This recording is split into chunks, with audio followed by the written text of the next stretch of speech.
नमस्कार दोस्तों, स्वागत है आपका ज्ञान सर एजुकेशन ऐप में। यूपी ट्रिपल एससी के एग्जाम्स के, वनडे एग्जाम्स के, एसएससी एग्जाम्स के, पुलिस एग्जाम के, रेलवे एग्जाम के फ्री इनिशिएटिव आपको इसी चैनल में मिलते रहेंगे। चैनल को सब्सक्राइब जरूर कर लीजिएगा और वीडियो को लाइक और शेयर जरूर कर लीजिएगा। और हमारे ऐप ज्ञान सर एजुकेशन ऐप को गूगल प्ले स्टोर से आप इंस्टॉल जरूर कर लीजिएगा। इसमें सारे वनडे के एग्जाम्स के कोर्सेज आपको मिलेंगे बहुत ही कम दामों में। नमस्कार दोस्तों इस वीडियो में हम लोग बात करेंगे प्रीएम्बल चैप्टर की, जो कि यूपीएसआई के लिए बहुत ज़्यादा एकदम मतलब ये समझ लीजिए टॉनिक ऐसा है ये कि एक सवाल इससे बाहर नहीं जाने दूंगा। पूरा प्रीएम्बल हम लोग इस वीडियो में समझेंगे। बस आपको करना क्या है, जितना बड़ा भी ये वीडियो जाएगा मैक्सिमम मुझे लगता है आधे घंटे, इससे ज़्यादा नहीं, पूरा प्रीएम्बल आप समझ जाओगे। कैसा भी सवाल प्रीएम्बल से पूछ ले, चाहे पीसीएस में, एसआई में, सब में, आप एईडीओ में, बीपीएससी के जिस भी भारत के एग्जाम में बैठोगे सब में कर लोगे। तो सबसे पहले बात करते हैं प्रीएम्बल की। प्रीएम्बल मतलब क्या? प्रस्तावना। प्रस्तावना मतलब क्या उसको भी समझ लीजिए। देखिए 13 दिसंबर 1946 की बात है। 13 दिसंबर 1946, ये डेट आपको याद रखनी, नोट कर लीजिएगा। इस दिन क्या हुआ? ऑब्जेक्टिव रेजोल्यूशन, या हिंदी में कहें तो उद्देश्य प्रस्ताव पास किया पंडित नेहरू जी ने कि हमारे भारत का संविधान कैसा होना चाहिए। एक उद्देश्य प्रस्ताव लिख के दिया कि हमारे भारत का संविधान ऐसा होना चाहिए। इसी उद्देश्य प्रस्ताव पे बेस्ड है ये प्रीएम्बल यानी प्रस्तावना। तो सबसे पहले आपको क्या याद रखना है, प्रस्तावना है क्या। जैसे आप सब्जी बना रहे हो, पाव भाजी बना रहे हो, मैगी बना रहे हो, तो आपको क्या क्या इंग्रेडिएंट चाहिए भाई, क्या क्या इंग्रेडिएंट चाहिए। जैसे मैंने कहा आपको मैगी बनानी है तो आपको क्या चाहिए, मैगी चाहिए, मैगी मसाला चाहिए, बटर चाहिए, जो बेसिक चीज़ें वो चाहिए। बाकी उसमें खोया मैगी बना रहा, कोई फैंटा मैगी बना रहा, वो अलग चीज़ है। मूल चीज़ क्या है, बेसिक चीज़ जो उसकी एकदम स्वाद है, वो मैगी, मैगी मसाला, दो चीज़ें। यही प्रीएम्बल है। प्रीएम्बल में क्या चीज़ें हमने डाली है कि क्या मूल चीज़ें भारत में हैं, है ना। एक तरह से प्रीएम्बल जो है वो क्या है, प्रीफेज है, समरी है कि हमारे संविधान में क्या क्या हमने लिया है ना। समरी है, या यूं कहें संविधान का सार है, हिंदी में कहें तो पूरे संविधान का सार है, समरी है। बस आपको इतना याद रखना है कि हमारे संविधान में क्या क्या है, वो सब प्रीएम्बल में लिखा हुआ है। अमेरिका यानी यूएसए पहला था जिसने प्रीएम्बल की शुरुआत करी। ठीक, तो आपको क्या क्या याद रखना है कि हमारे भारत में संविधान में जो प्रीएम्बल है, प्रस्तावना है, वो पंडित नेहरू ने ऑब्जेक्टिव रेजोल्यूशन जो पास करा था कॉन्स्टिट्यूशन असेंबली में 13 दिसंबर 1946 को, ठीक, उसी पे बेस्ड है। इसको संविधान का सार या समरी भी कहते हैं, ठीक है, या प्रीफेस भी कहते हैं। क्या क्या हमारे संविधान में, यूएसए ने इसकी शुरुआत करी, बात खत्म, इतना।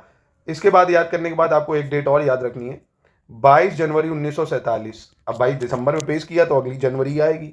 22 जनवरी 1947 को इस ऑब्जेक्टिव रेजोल्यूशन को एक्सेप्ट कर लिया गया था, यानी इस उद्देश्य प्रस्ताव को स्वीकार कर लिया गया था संविधान सभा द्वारा। इतना आपको याद हो गया, आगे बढ़ते हैं। याद हो गया ना। अब कोई भी पूछेगा प्रीएम्बल की शुरुआत कहाँ से होती है, यूएसए से। ये पंडित नेहरू जी ने उद्देश्य प्रस्ताव पास किया था 13 दिसंबर 1946 को, उसी पे बेस्ड है। ये पूरे संविधान का सार है एक तरह से कि हमारे भारत के संविधान में क्या क्या है। ठीक, अब तीन चीजें आपको और याद रखनी है। एक, ये तीन नाम याद रखने, एक एन ए पालखीवाला का, के एम मुंशी का और सर अर्नेस्ट बारकर का। क्यों याद रखना? क्योंकि इन्होंने प्रीएम्बल के लिए बहुत अच्छे टर्म यूज करे जो एग्जाम पे डायरेक्टली पूछे जाते हैं। तो सबसे पहले एन ए पालखीवाला की बात करें, इन्होंने प्रीएम्बल को बोला संविधान का परिचय पत्र। क्या बोला है? संविधान का परिचय पत्र है, यानी प्रस्तावना को संविधान का परिचय पत्र बताया है। मतलब अगर आपसे एग्जाम में डायरेक्टली पूछ ले कि किसने प्रस्तावना को संविधान का परिचय पत्र कहा है, तो एन ए पालखीवाला जी ने कहा है। या इंग्लिश में कहे तो identity card of the constitution. क्या बोला है? Identity card of the constitution. दोस्तों अवॉइड मत करिएगा, आप चाहे जहां से पढ़ लीजिएगा, आपको इससे आसान कोई नहीं पढ़ाएगा, है ना। ये मैं नहीं कह रहा हूँ कि मैं ही बेस्ट हूँ, मतलब मैं बता रहा हूँ, मैं एकदम ब्रीफ आपको दे रहा हूँ। फिर आप कोई भी सवाल करें आप कर पाएंगे ना, फालतू की बकैती नहीं हम लोग करेंगे। तो एन ए पालखीवाला ने संविधान का परिचय पत्र प्रस्तावना को बोला है। ठीक है, आपसे ऐसे ऑप्शन में भी दे देगा प्रस्तावना, फंडामेंटल राइट, डीपीएसपी की, किसको संविधान का परिचय पत्र कहते हैं, तो प्रस्तावना को कहते हैं संविधान का परिचय पत्र। एन ए पालखीवाला ने कहा है। ठीक, इसके बाद के एम मुंशी जी, इन्होंने क्या बोला है भाई? इन्होंने बोला है, के एम मुंशी ने प्रस्तावना को horoscope of our democratic Republic. आसान भाषा में बस जितना आपको याद रखना बस इतना याद रख लो, संविधान का भविष्य फल का है। क्या बोला है? ये भविष्य फल है भाई, जो नहीं राशियां आप देखते हो। तो के एम मुंशी जी ने बोला है प्रीएम्बल को भविष्य फल। क्या बोला है? भविष्य फल, हमारी संप्रभु लोकतांत्रिक गणराज्य का भविष्य फल। ठीक है, तो के एम मुंशी ने क्या बोला है? Horoscope of our democratic Republic या भविष्य फल। ठीक है, और आइडेंटिटी कार्ड बोला है नेपाल की वाला ने। अर्नेस्ट बारकर जो थे, इन्होंने संविधान प्रस्तावना को की नोट बोला है। क्या? Key note of our constitution. Hindi में क्या बोलोगे? कुंजी नोट, तो इसलिए यही याद रख लो, की नोट। तो अर्नेस्ट बारकर ने बोला है की नोट ऑफ आवर कॉन्स्टिट्यूशन, के एम मुंशी ने बोला हॉरोस्कोप ऑफ डेमोक्रेटिक रिपब्लिक या भविष्य फल, एन ए पालकी वाले ने संविधान का परिचय पत्र। ठीक है, तो इतनी चीजें आपको आई होप याद हो गई होंगी। अभी एक बार प्रीएम्बल देख लो, हिंदी इंग्लिश दोनों में देखेंगे। सबसे पहले शुरुआत होती we the people of India से, यानी हम भारत के लोग, हम भारत के लोग। यानी संविधान अपनी ताकत कहाँ से लेता है? भारत के लोगों से लेता है। कहाँ से लेता है? भारत के लोगों से लेता है। हिंदी इंग्लिश दोनों में करेंगे, परेशान नहीं हो। पहले देख लो एक बार क्या क्या वर्ड लिखे हैं, इन वर्ड को याद रख लो। Sovereign, socialist, secular, democratic, republic. ये भारत का नेचर बता रहा है, भारत का नेचर बता रहा है कि भारत कैसा होगा, है ना। भारत का नेचर बता रहा है कि भारत सोवरन होगा यानी संप्रभु होगा। कैसा होगा? संप्रभु होगा। सोशलिस्ट यानी समाजवाद, ठीक है, समाजवाद। सेकुलर यानी धर्मनिरपेक्ष। डेमोक्रेटिक यानी लोकतांत्रिक। और रिपब्लिक मतलब गणराज्य होगा, ठीक है। पहले याद रखना है। अब यहाँ पे आप देखोगे जो सोशलिस्ट है ना, एक वर्ड है सोशलिस्ट, सेकुलर, एक वर्ड अभी इंटीग्रिटी। सोशलिस्ट, सेकुलर, इंटीग्रिटी यानी समाजवाद, धर्मनिरपेक्ष और अखंडता। कौन कौन से? यहाँ 3 वर्ड हैं। समाजवाद, नोट कर लो चाहे आप, समाजवाद। एक है आपका धर्मनिरपेक्ष, धर्मनिरपेक्ष, अरे यार, समाजवाद, धर्मनिरपेक्ष और अखंडता। इंग्लिश में अगर कहें तो क्या बोलेंगे? Socialist, secular, integrity. इसको 42 कॉन्स्टिट्यूशन अमेंडमेंट एक्ट 1976 से हमने ऐड करा है। कब ऐड करा है? 42 कॉन्स्टिट्यूशन अमेंडमेंट एक्ट 1976 से। तो आप ये समझे, ये संविधान का नेचर बता रहा कि संविधान में मतलब भारत कैसा होगा। सोवरन मतलब संप्रभु, ठीक है। अब जस्टिस, ऐसे ही सवाल पूछेगा, भारत में न्याय यानी जस्टिस जो है, कितने प्रकार के न्याय भारत के संविधान में देने का वादा किया गया है? तो सोशल, ठीक है, यानी सामाजिक न्याय, आर्थिक न्याय यानी इकोनॉमिक, और पॉलिटिकल। 3 तरह के न्याय दिएंगे। हिंदी भी देख लो, नहीं तो रोगे आप लोग। देखो, संप्रभु, प्रभुत्व संपन्न, समाजवादी, पंथ निरपेक्ष, लोकतंत्रात्मक, गणराज्य।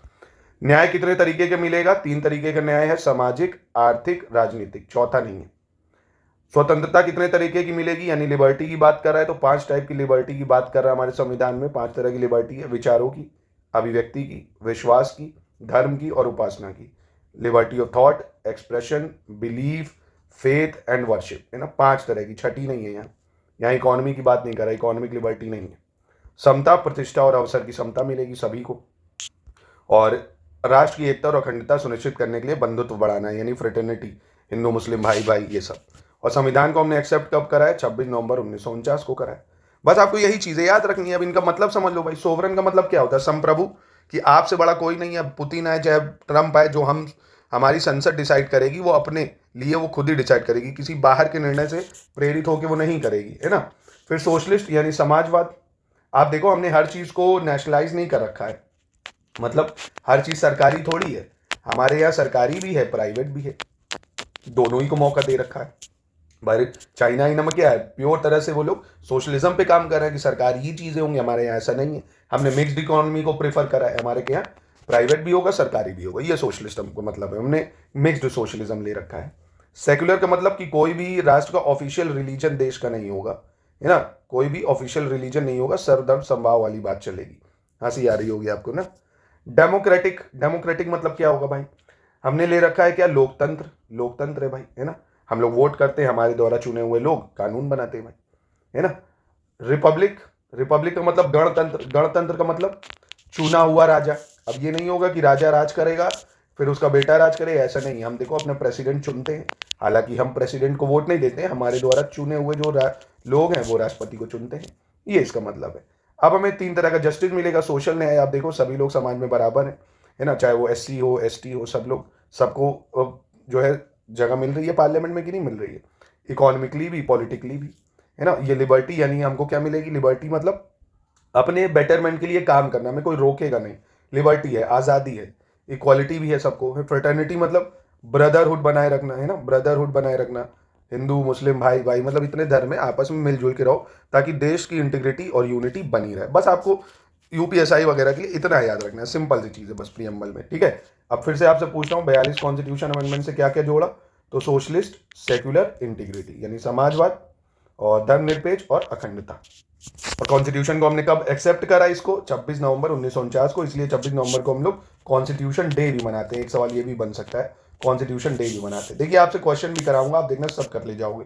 बस जितना पढ़ा रहा हूँ इतना ही अगर पढ़ लोगे आपका काम हो जाएगा।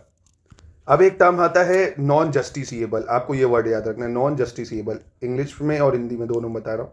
नॉन जस्टिसिएबल का मतलब क्या है? मतलब नॉन जस्टिसिएबल का मतलब होगा गैर न्यायिक। गैर न्यायिक मतलब इसमें जो प्रावधान लिखे हैं अगर ये नहीं होते तो आप कोर्ट नहीं जा सकते हो कि इसमें तो ये लिखा है कि सेक्युलर वर्ड, पर आप लोग इसको फॉलो नहीं कर रहे हो क्योंकि ये नॉन क्या है, जस्टिसिएबल। आप इसके लिए कोर्ट नहीं जा सकते हो।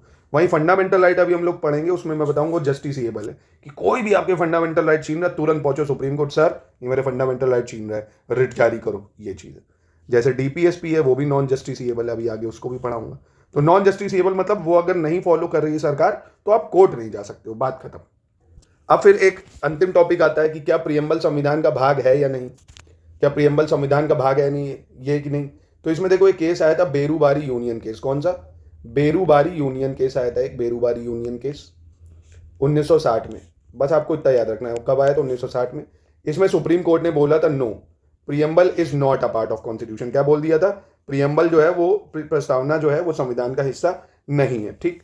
पर फिर केशवानंदा भारती केस आया, केशवानंदा भारती केस। कौन सा? ये बस एज इट इज इतना ही याद रखना है जितना मैं बता रहा हूँ यूपीएसआई के लिए, आप देख लेना, एक भी सवाल इससे बाहर नहीं होगा अगर ट्रस्ट करके पढ़ रहे हो। केशवानंदा भारती केस आया 1973 में। इसमें सुप्रीम कोर्ट ने बोला yes, preamble is a part of Indian constitution, preamble is a part of Indian constitution, याद रखिएगा। इसके बाद एक केस और है, LIC ऑफ इंडिया केस। बस ये 3 याद रख लो, LIC ऑफ इंडिया केस, ये 1995 में आया था। इसमें भी सुप्रीम कोर्ट ने बोला yes, preamble is a part of constitution. तो आपको क्या क्या याद रखना है?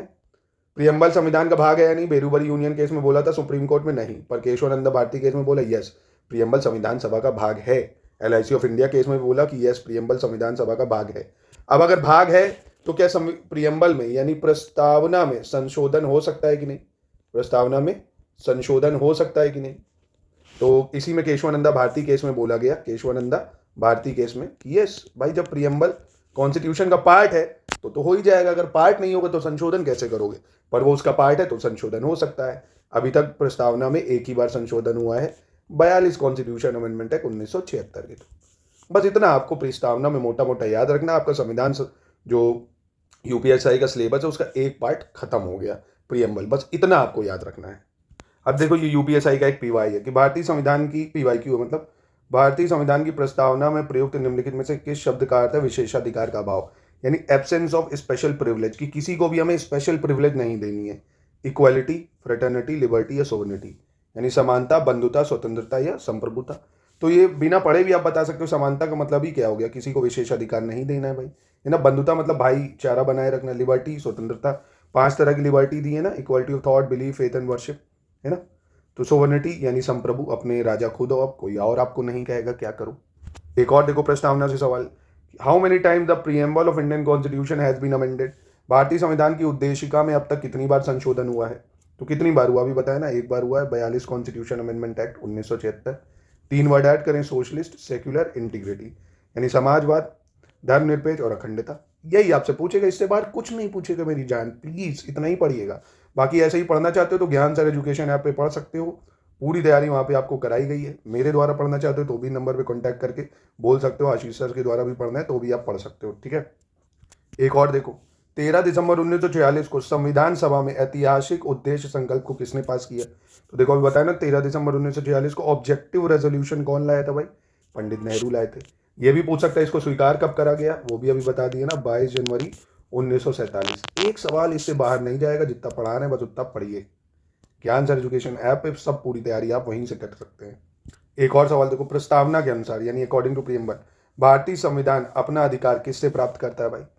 Indian constitution derive its authority. तो अभी देखो बताया ना, we the people of India, क्या लिखा है संविधान में? शुरुआती प्रस्तावना में क्या क्या हो रही है? People of India, we the people of India, उसी से शुरुआत हो रही तो वहीं से शक्ति लेगा। एक और सवाल देखो आ गया, identity card of the constitution. देखो बताया ना, पूछा जाता है, ये पूछा गया है, किसने बोला आइडेंटिटी कार्ड यानी संविधान का परिचय पत्र प्रस्तावना को किसने बोला है? तो अभी बताया था ना, तुरंत आपके दिमाग में देखो आ गया होगा, सर ये तो एन पालकी वाले ने बोला, अभी आपने बताया। KM मुंशी ने क्या बोला? अभी बताया था, ये भी हॉरोस्कोप। क्या बोला था? हॉरोस्कोप, संविधान का भविष्यफल। अर्नेस्ट बारकर ने क्या बोला था भाई? की नोट। क्या बोला है? की नोट। बस इन्हीं में से सवाल पूछ लेगा, दरोगा बन जाओगे। पढ़ लो भाई, स्मार्ट तैयारी करनी है, अपने टीचर को बदलो, ऐसा टीचर पकड़ो जो आपको वही पढ़ा जितना जरूरी है, बकैती नहीं करनी है। ओ हो ब्लू फिल्म के तो मजे ही क्या, ओ हो शराब के तो मजे ही क्या, टाइम बर्बादी नहीं करनी है। देख लो ना, मतलब ये सारी चीज़ें नहीं निकाला कट्टा, पढ़ाई जितनी ज़रूरी है सिर्फ उतना पढ़ा, टू द पॉइंट, पेपर निकाला, बात खत्म, ठीक है। चलो आगे बढ़ते हैं। ये देखो एक और सवाल, preamble was held to be a part of constitution in India in case of, यानी उद्देशिका को किस मामले में भारत के संविधान का हिस्सा माना गया था? देखो, संग्राम सिंह बनाम चुनाव प्राधिकरण, केशवानंदा भारती बनाम केरल राज्य, एक्सप्रेस न्यूज़पेपर, भीम सिंह बनाम हरियाणा। बिना देखे तुरंत टिक करोगे, 1 सेकंड में आंसर कि केशवानंदा भारती केस में बोला था, बेरूबर यूनियन के 1960 में बोला था पार्ट नहीं है, केशवानंदम बोला पार्ट है, काम खत्म, आराम से हो गया। देखो सब। अब जाते जाते होमवर्क, इंडियन कॉन्स्टिट्यूशन को हमने कब अडॉप्ट करा है, ये डेट है आपके सामने, इसका उत्तर आप जाते जाते दे दीजिए। प्रस्तावना खत्म। अब दूसरा संविधान का टॉपिक लेके आएंगे जो सिर्फ सिलेबस में मेंशन है, बस उतना ही पढ़ाऊंगा आपको 1-2 दिन में, आज कल तक तैयार करके आपको फिर दे दूंगा मैं, ठीक है? पसंद आया हो तो बताइए, और ऐसे ही लेना चाहते हैं लेक्चर तो इन नंबर पे कांटेक्ट करके संपूर्ण तैयारी आप कर सकते हैं, मज़ा आ जाएगी। चलिए पढ़ लीजिएगा, इसी में से 2 से 3 बार रिवीजन कर लेना और इसके नोट बना लेना है ना, इसी के शॉर्ट नोट बना लेना।